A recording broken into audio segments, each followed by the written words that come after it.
Boa noite a todos. Agradeço o convite da Sessão Sul para poder dizer algumas palavras sobre esse tema da próxima jornada, da primeira jornada da Sessão Sul, Feminino e os Litorais do Indizível. Primeiro eu pensei em falar algo do indizível. Uma pergunta que está no segundo eixo, escrito pela Márcia Estiva: aquilo que não se pode falar deve se calar? Entendo que é quase impossível calar, porque sempre aparece de alguma forma isso que não foi dito. E pensava esse indizível no que é que ele poderia implicar, à medida em que a gente coloca algo disso articulado a um litoral. Litorais do indizível e ao feminino.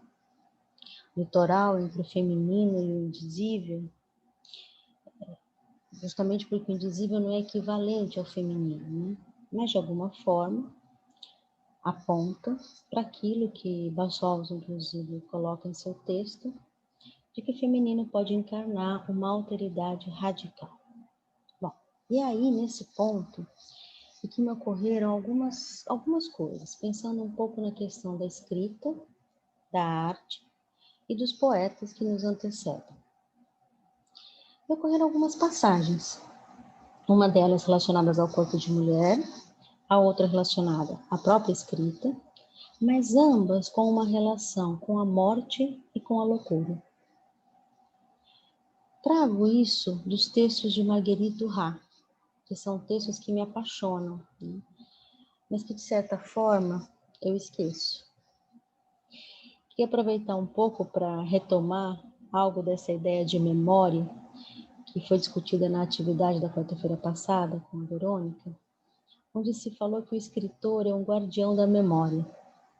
Enfim, é uma discussão ampla em relação a isso, mas me ocorreu de lembrar, paradoxalmente, dessa relação que às vezes aparece para mim entre o que eu leio e a minha memória. Não é raro que eu não me lembre de algumas coisas que me tocaram. Não me lembre no sentido de ter a citação na ponta da língua ou a lembrança do parágrafo. Ou seja, algo que não se deixa apreender pelo saber. Algo que eu pudesse articular intelectualmente. Tanto do que li em Freud, em Lacan, ou em algumas determinadas escritoras. Aí incluo Clarice Lispector. Então, começo um pouco dessa história de como o feminino é um litoral para cada um, como um litoral entre o parletre e um campo desconhecido, por exemplo, com o qual ele pode ter alguns encontros. Então, eu começo um pouco essa história a partir de Clarice, contando a vocês. E isso, de alguma forma, diz de uma localização, de um ponto, da letra em cada um de nós. Não é a mesma letra que lemos nos escritores, né? Mas algo ressoa na letra que eu posso portar enquanto marca, mas que posso também produzir numa análise. Mas não é a mesma letra que eu leio, embora ressoe. Então, nesse sentido, tem uma primeira leitura de Clarice Lispector que eu fiz aos 23 anos e nunca mais reli. Uma dessas que eu esqueci. Mas que retorna de várias outras formas quando penso hoje, por exemplo, hoje em dia, a clínica, a relação na escola, a solidão de cada um, a dimensão do coletivo, as questões de gênero, enfim, por onde eu tenho caminhado no meu estudo. E agora, procurando um pouco nesses livros antigos, me deparo com esse parágrafo, né? Com esse ponto do texto em que ela diz o seguinte: eu escrevo por intermédio de palavras que ocultam outras, as verdadeiras. É que as verdadeiras não podem ser denominadas. Mesmo que eu não saiba quais são as verdadeiras palavras, eu estou sempre aludindo a elas. Meu espetacular e contínuo fracasso prova que existe o seu contrário, o sucesso. Mesmo que a mim não seja dado o sucesso, satisfaço-me em saber de sua existência. Ocasionalmente, eu mesmo que estou escrevendo este livro. Bom, Isso aponta um pouco do que eu descrevo como uma falta de memória. Algum texto que eu esqueci, mas que eu sabia quando eu li esse livro, aos 23 anos, um sopro de vida, que o que eu entendia como feminino, já na psicanálise lacaniana, para mim estava ali, mas me esqueci dele. E aí, quando eu retomo, encontro esse trecho grifado, que vai dizer exatamente dessas palavras que não sabemos quais são as verdadeiras, apontando hoje, então, os termos do que para mim é possível pensar a respeito desse indizível e talvez poder tocá-lo. Poder, então, a partir da palavra, em uma análise, fazer reverberar algo desse indizível. E em relação ao feminino, essa alteridade de cada um, em cada um de nós, pensar como se aproximar e fazer com ela. Um outro trecho relacionado a um corpo de mulher é de Marguerite Duras. Ele vem de um homem que quer aprender a amar. E para isso, então, pede a uma mulher, paga a uma mulher, para que o visite todas as noites e ali permaneça em um quarto escuro, nua e sem dizer nada. Ele vai num esforço angustiante tentar experimentar algo. Ela pergunta algumas coisas em um diálogo que se estabelece e ele vai dizendo que uma das coisas que gostaria de experimentar é amar. Depois disso, depois que ele explora o seu corpo de diferentes formas, desde os desvairios com relação à pele, ao sexo, ao que haveria dentro deste sexo, enfim, vence o tempo combinado entre os dois e ela se vai. Então, Marguerite Duras, como narrador, escreve o seguinte: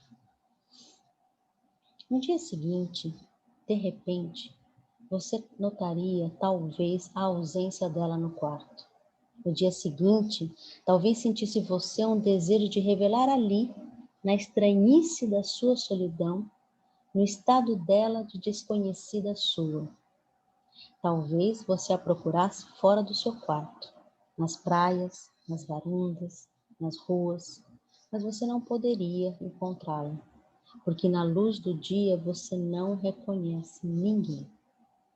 Era um homem extremamente só, que sai da sua casa, da sua família, da sua cidade, para ir então a uma outra determinada cidade e encontrar essa mulher, ou seja, na busca dessa mulher e encontra esta por acaso.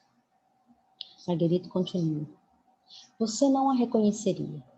Você conhece dela apenas o corpo adormecido sobre os olhos entreabertos ou fechados. A penetração dos corpos você não pode reconhecer. Você jamais pode reconhecer. Você não poderá nunca.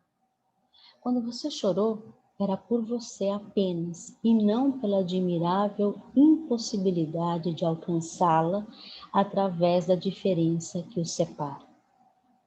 Esse ponto me parece uma forma belíssima de expressar a alteridade. Ela segue: da história inteira, você retém apenas certas palavras que ela disse no sono. Essas palavras que dizem aquilo porque você está tomado.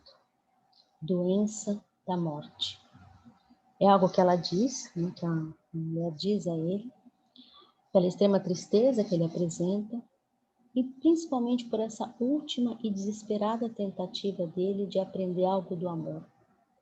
Mas que não se trata só do amor, de amar, de fazer um casal, isso é colocado no livro, mas se trata também desse corpo, desse feminino, disso que para esse homem encarna a mulher e que continua inapreensível, embora ele tenha podido buscar em cada pedaço daquele corpo. A autora segue: bem rápido você a abandona. Você não a procura mais, nem na cidade, nem na noite, nem no dia. Assim, no entanto, você pode viver esse amor da única maneira que se podia para você, perdendo antes que ele acontecesse. Esse trecho toca muito bem essa dimensão do que uma mulher pode encarnar para um homem, essa alteridade, esse furo no saber, mas que está para cada mulher também. Aqui, literalmente, ele busca, a partir de uma apreensão do corpo, da carne, do sexo, encontrar uma resposta que não vem.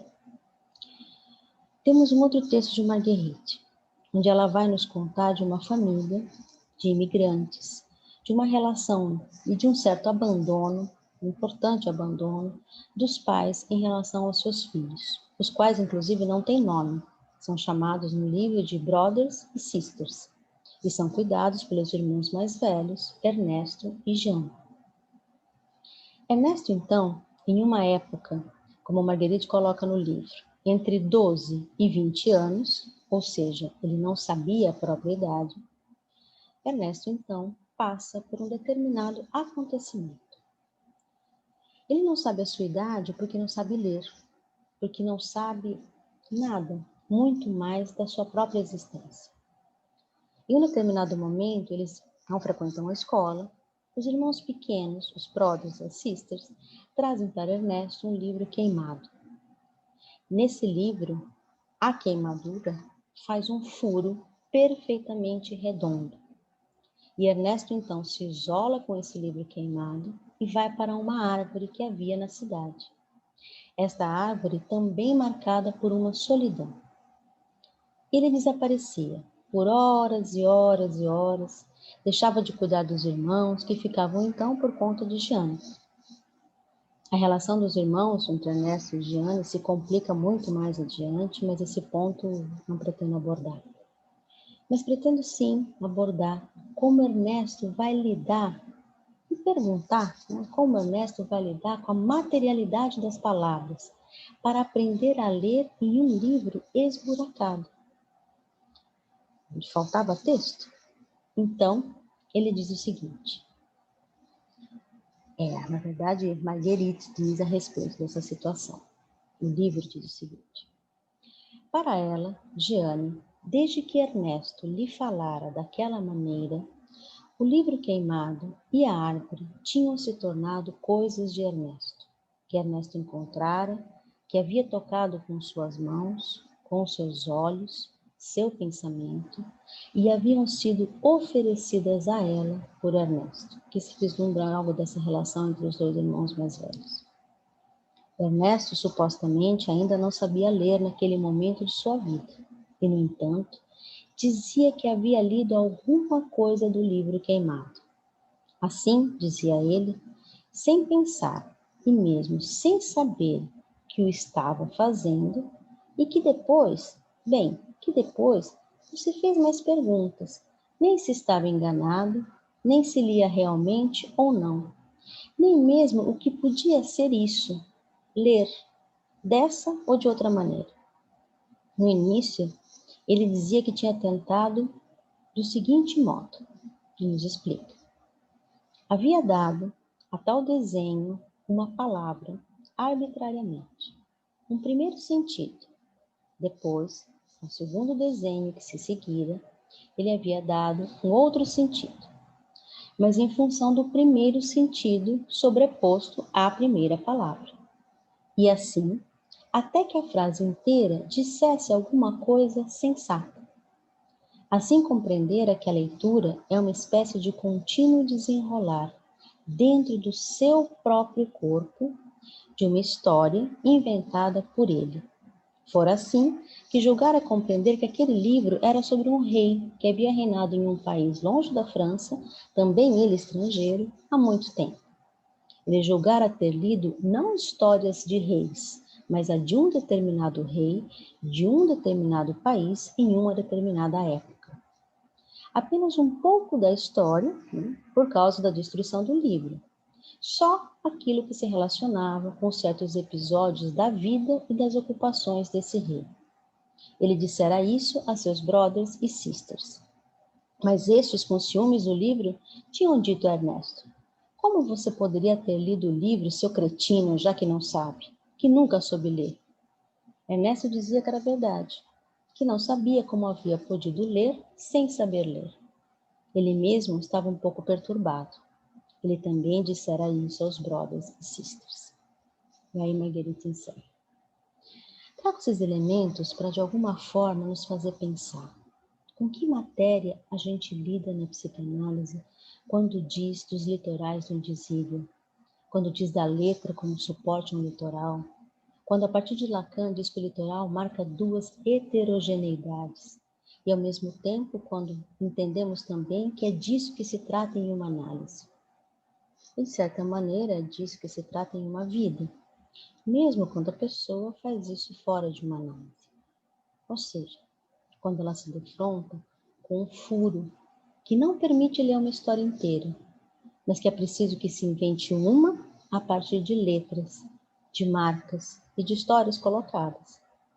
Quando se defronta com o corpo de mulher, seja o próprio, seja o da outra, seja do outro, seja no encontro sexual, no espelho, no laço, e esse corpo não traz nenhuma resposta a respeito de uma essência que tranquilizaria.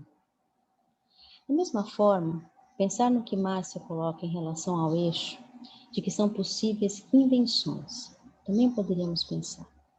É dessa forma, na verdade, como eu consigo pensar a escrita, por exemplo, a de Marguerite Duras, já tão discutida e pontuada por Lacan a partir do arrebatamento de Loewenstein. Mas o que eu fui podendo acompanhar nos diferentes livros, Chuva de Verão, A Doença da Morte, Barragem sobre o Pacífico, Cadernos de Guerra, O Amante, essas linhas e entrelinhas transmitidas. Bom, as invenções implicam uma utilização da linguagem, dos significantes, dos ideais, enfim, encontrando uma saída não protocolar, encontrando a possibilidade de inserir algo desse indizível, desse ponto que não se sabe de cada um. Inventar permite, em alguns breves momentos, introduzir no laço algo desse livro esburacado e transmitir uma leitura. Ou seja, como se cada um, em algum momento, pudesse tomar o seu livro de Ernest e ler para outros que ouvem, incluindo esse furo na leitura. Talvez ali possamos pensar que há uma invenção, mas que principalmente há um fazer que inclui essa alteridade radical, sem que se tenha obtido uma compreensão sobre ela ou uma assimilação. Penso que podemos ver nos testemunhos dos Aes algo que cada um inventa, mas que também entendo, a princípio, que cada um sustenta a cada vez. Seja nas conduções das análises, na própria vida, é algo que está em uma tensão permanente entre esse ponto de diferença radical, o laço com o outro e a possibilidade de reintroduzir uma ânsia que não paralise, que não enlouqueça e que permita estar, apesar da não existência da relação sexual. De fato, isso que eu trago para vocês são ideias, pensamentos a partir de tudo que eu pude escutar e que se constituem em uma aposta. Bom, é isso, queridos colegas, mando um abraço e nos encontramos nas jornadas em 23 e 24 de outubro. Um abraço.